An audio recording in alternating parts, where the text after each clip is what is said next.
everyone. Yes, I want to discuss adding value, and that's what we're going to talk about for the next 10 minutes or so.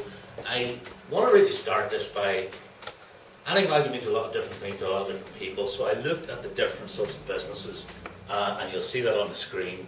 And I think it's quite important because corporate business is considered a business over 250 people.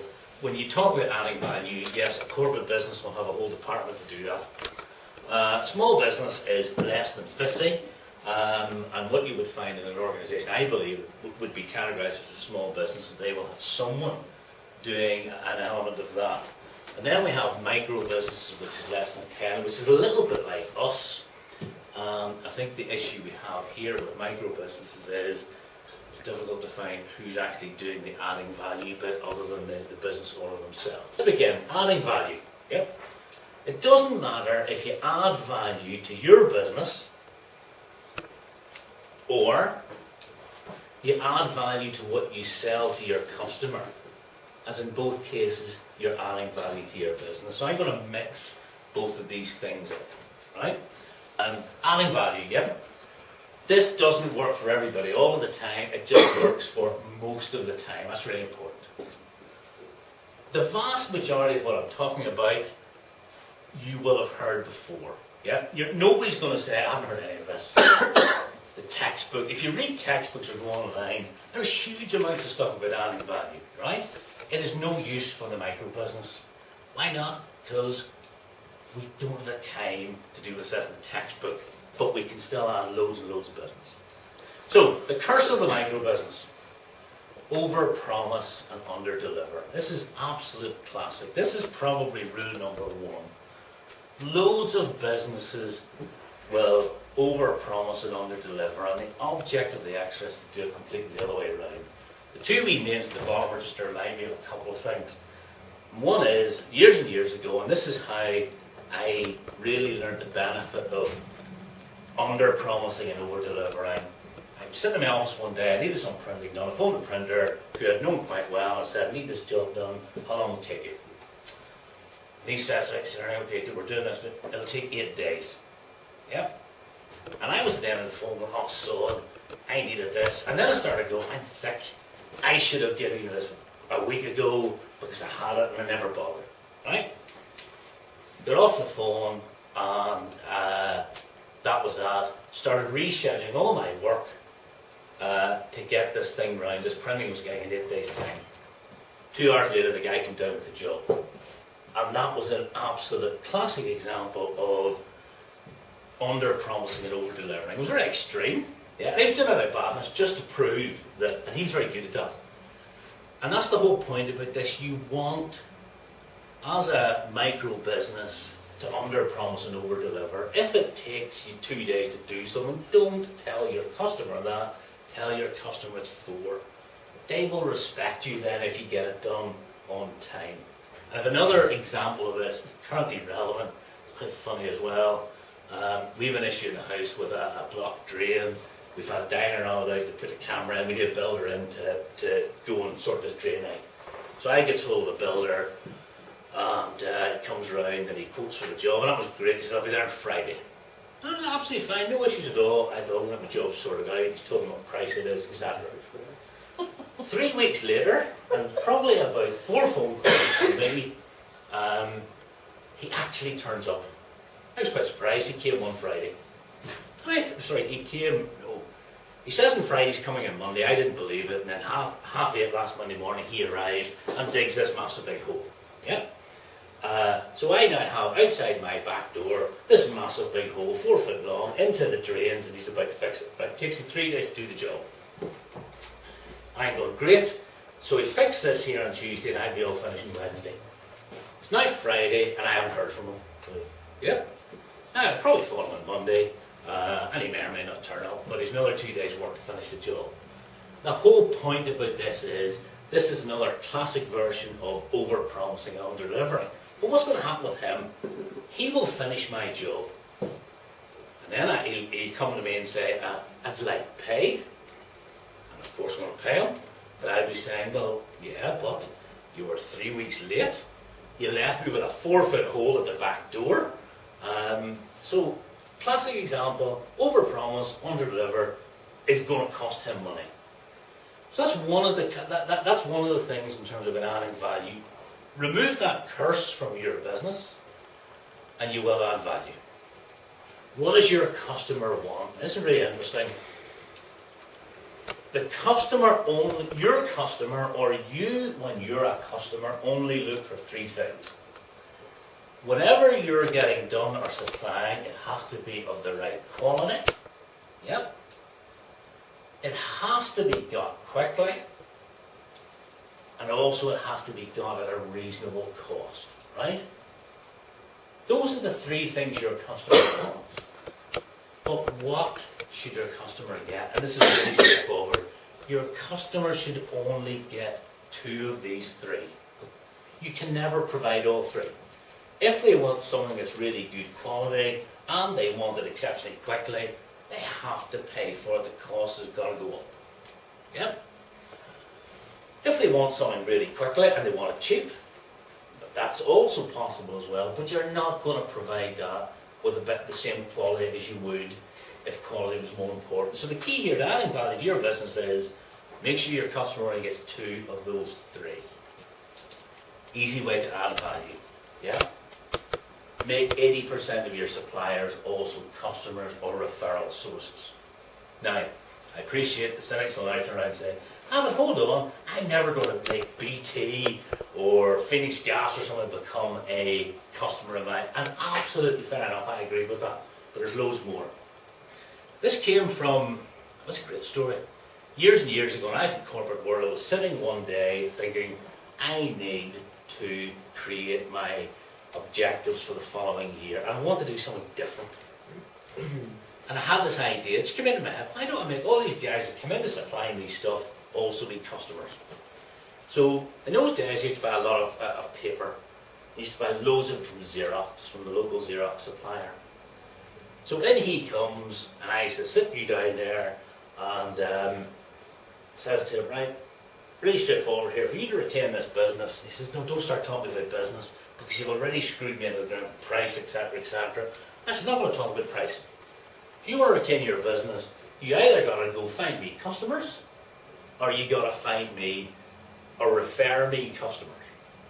Absolutely fair enough. He disappears, relieved that I wasn't trying to get more discount off him. A month later, he's back in. This is a true story, by the way. Sit him down, and I say to him, you haven't given me any business, you haven't referred anybody. Oh, I'm really working on Ernie. That's fair enough. We'll see where we are at the end of the next month, right?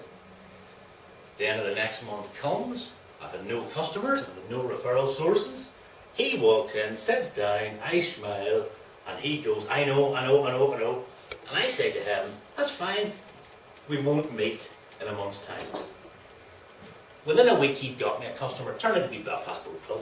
That's neither here nor there. So all of a sudden, here's a supplier who has not become a customer, but become a referral source, right? And this actually works when you start to do this. Now, the guy then came in about 6 months later, and I said to him, sit yourself down, so we're going to talk about this customer and referral source. And he goes, oh, no. And I then said to him, no, I'm not. I said, what I want to do at this point is, I want to increase what I pay you. And he looked up, and I said, but you've got to create more customers or referrals for me, and that's all you need to do. What do you think happened? They created more customers. Well, I'm going to say that later on. Okay, let's move on a bit.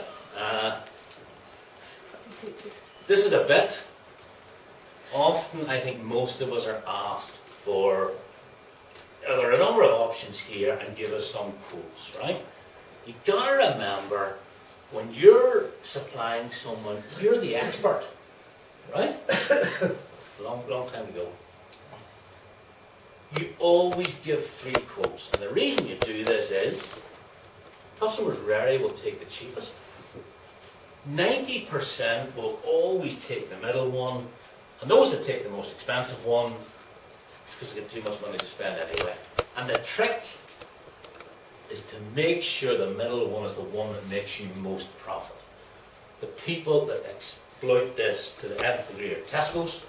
It's exactly how they do their business. Their profitable one is the one in the middle. Okay, the 2% rule, I just love this. Yep. Here's some basic stuff. You sell something, there's a cost to get it, you make a gross profit, you have a few overheads, and then you come out with a net profit, right? Most of us will have seen that. Here's an example. The back one.